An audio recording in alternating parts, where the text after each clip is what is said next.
এবার পশ্চিমবঙ্গের মাটিতে হিন্দুত্ববাদীদের আগ্রাসন, যে ঘটনা আমরা দেখতাম বিহার, ইউপি কিংবা হরিয়ানায়, সেই ঘটনা এবার আমাদেরই এ বঙ্গে। পশ্চিমবঙ্গের পশ্চিম বর্ধমান জেলার দুর্গাপুরে ঘটে গেল এই ঘটনা। কি ঘটেছে বিস্তারিত জানাবো। সঙ্গে রয়েছে আমি সাজিদ, আর আপনারা দেখছেন N24 টিভি। বাঁকুড়া থেকে একটি গাড়িতে কয়েকটি গরু ছিল। সেখানে 4-5 জন লোক ছিল, তারা গাড়িটিকে নিয়ে আসছিলেন আসানসোল দুর্গাপুর অঞ্চলে। যখন তারা ঢোকে, ঠিক সেই সময় তাদের গাড়ি আটকে দেওয়া হয় এবং তাদেরকে কার্যত গাড়ি থেকে ধমকে নামিয়ে আনা হয় রাস্তার ওপর। কারা আটকে ছিল গোরক্ষা বাহিনী, যারা কার্যত জানা যাচ্ছে যে বিজেপির যুব মোর্চার সঙ্গে সম্পর্কিত। তো তারা গাড়ি আটকিয়ে গাড়ি থেকে ড্রাইভার সহ যারা ছিলেন, তার মধ্যে 2-3 জন বৃদ্ধ মানুষ তারাও ছিলেন, কার্যত তাদেরকে টেনে হিঁচড়ে নামিয়ে তাদের ওপর অকথ্যভাবে অত্যাচার করে। একজন বৃদ্ধর মাথা পর্যন্ত ফেটে যায়। তাদেরকে হাত পায়ে দড়ি বেঁধে দেওয়া হয়, গরুর মতো গলায়ও দড়ি বাঁধতে দেখা যায় এবং বিভিন্নভাবে অশ্রাব্য কথাবার্তা, এবং শেষ মুহূর্তে একজন জয় শ্রীরাম বলতেও বাধ্য করে। যদিও পাশে যারা ছিলেন তারা অনেকেই বাধা দিয়েছিলেন যে এটা বলার দরকার নেই, এরকমভাবে যেটুকু ভাবভাবে বোঝা গেছিল আর কি। তো যাই হোক, এইরকম একটি ঘটনা পশ্চিমবঙ্গের মাটিতে ঘটবে, তাও আবার তৃণমূল কংগ্রেসের আমলে, যেখানে আমরা বিজেপি শাসিত রাজ্যগুলিতে এই ধরনের ঘটনা অহরহ ঘটতে দেখি। সেখানে দাঁড়িয়ে বিজেপি বিরোধী জায়গায় থেকেও এই রকম ঘটনা ঘটছে, এটা সত্যিই ভাববার বিষয়। এই মুহূর্তে যখন বঙ্গে বিভিন্নভাবে পরিযায়ী শ্রমিক এবং বাঙালিদের ইস্যু নিয়ে বাইরের রাজ্যে যেভাবে অত্যাচার হচ্ছে, সেই ইস্যু নিয়ে শাসক দল থেকে শুরু করে অন্যান্য রাজনৈতিক দল তারা যেভাবে প্রতিবাদ জানাচ্ছে, ঠিক সেই মুহূর্তে তৃণমূল কংগ্রেসের আমলে এই বঙ্গের মাটিতে শুধুমাত্র সংখ্যালঘু হওয়ার কারণে অত্যাচার সইতে হলো একেবারে বৃদ্ধ 2 মানুষকে। তাদের মাথাও ফাটানো হলো, তাদেরকে মারা হলো এবং কান ধরে প্রকাশ্য দিবালোকে উঠবোস করানো হলো। ইতিমধ্যেই যেমনটা জানা যাচ্ছে যে অভিযোগ দায়ের হয়েছে, তবে এখনও পর্যন্ত প্রশাসন কাউকে গ্রেপ্তার করেনি। তবে প্রশ্ন উঠছে রাজ্যের আইন শৃঙ্খলা নিয়ে, রাজ্যের নিরাপত্তা নিয়ে।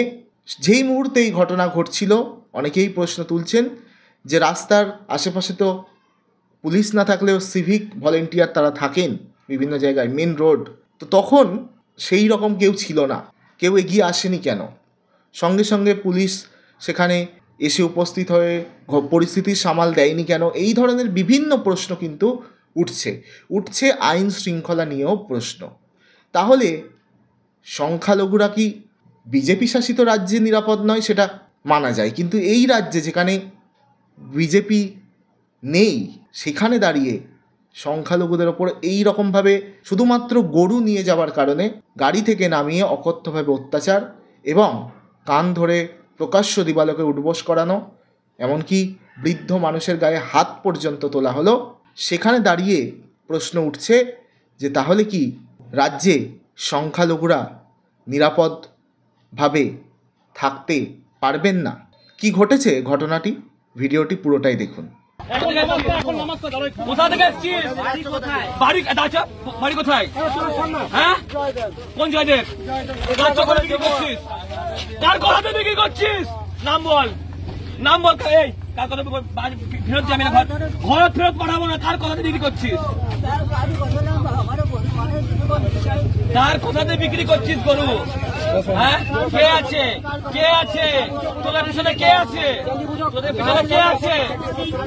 চল আর বিক্রি করবি গরু? চল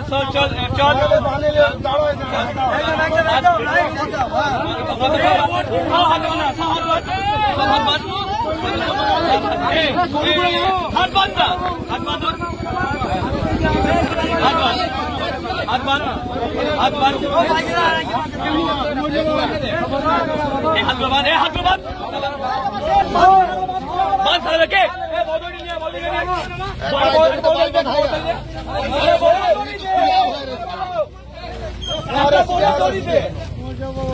पागल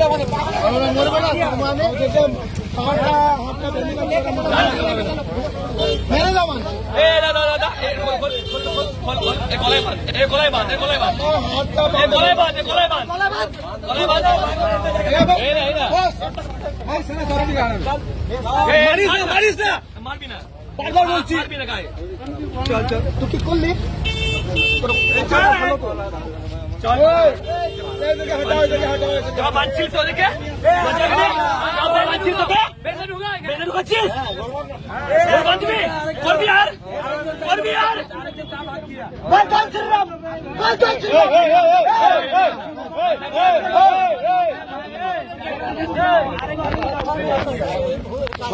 আরেকজন করবি আর করবি क्या गुरु बच्चा করবি আর কানমোল হ্যাঁ চল কানমোল বস কর কানমোল বস কর চল কানমোল বস কর দাদা চল ওট কানমোল বস কর চল কানমোল বস কর চল কানমোল বস কর জয় শ্রীরাম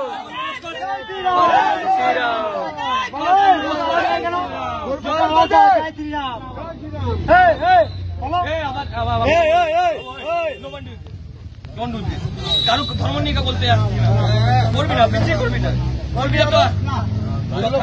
পুলিশকে ফোন কর।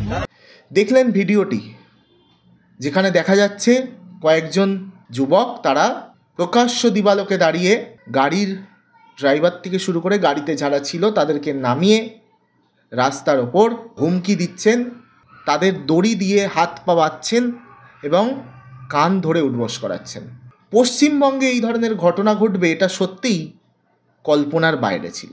এখন দেখার বিষয় যে এ রাজ্যের শাসক দল থেকে শুরু করে অন্যান্য রাজনৈতিক দল তারা এই ঘটনার পরিপ্রেক্ষিতে তাদের কি স্টেপ, তাদের কি মতামত তারা জানায় সেটা তো দেখতে হবে। কারণ বাইরের রাজ্যের ঘটনা নিয়ে এ রাজ্যের বিভিন্ন দল, শাসক থেকে শুরু করে সকলেই তারা কিন্তু বিভিন্নভাবে প্রতিবাদ জানায়। সেখানে দাঁড়িয়ে বঙ্গের পশ্চিম বর্ধমান জেলায় এইভাবে খোলাখুলিভাবে প্রকাশ্যে অকথ্য অত্যাচার, তার বিরুদ্ধে রাজ্যের শাসক দল তারা কি মন্তব্য, তারা কি বক্তব্য দেয় সেদিকে তো অবশ্যই দেখবে, এবং পুলিশ প্রশাসন কিভাবে এই বিষয়টা নিয়ে এগোয় সেদিকেও আমাদের নজর থাকবে। আমরা আশা করব বিভিন্ন সংখ্যালঘু নেতৃত্ব যারা রয়েছেন, সে যে কোনো দলেই থাকতে পারেন, তারাও এর বিরুদ্ধে আওয়াজ ওঠাবেন। এমনকি বিজেপিতে যে সংখ্যালঘু নেতারা রয়েছেন তাদেরও আওয়াজ ওঠানো দরকার বলে আমি মনে করি। সকলে মিলে এর বিরুদ্ধে প্রতিবাদ করা উচিত, নাহলে আগামী দিনে পশ্চিমবঙ্গের অবস্থা আরও ভয়াবহ হতে পারে। আজকের এই প্রতিবেদনে আপনাদের যদি কিছু মতামত থাকে অবশ্যই জানাবেন কমেন্ট বক্সে, এবং এই ধরনের ঘটনা আগামীতে যাতে না ঘটে সেদিকটা পুলিশ প্রশাসন এবং রাজ্যের শাসক দলকে অবশ্যই এবং পশ্চিমবঙ্গ সরকারকে অবশ্যই নজর রাখতে হবে। এবং আমরাও এই আবেদন জানাই যে এই ধরনের ঘটনা কোনোভাবেই কাম্য নয়। আজকের প্রতিবেদন এখানে সমাপ্ত করছি। যদি কিছু বলার থেকে অবশ্যই জানাতে পারেন কমেন্ট বক্সে।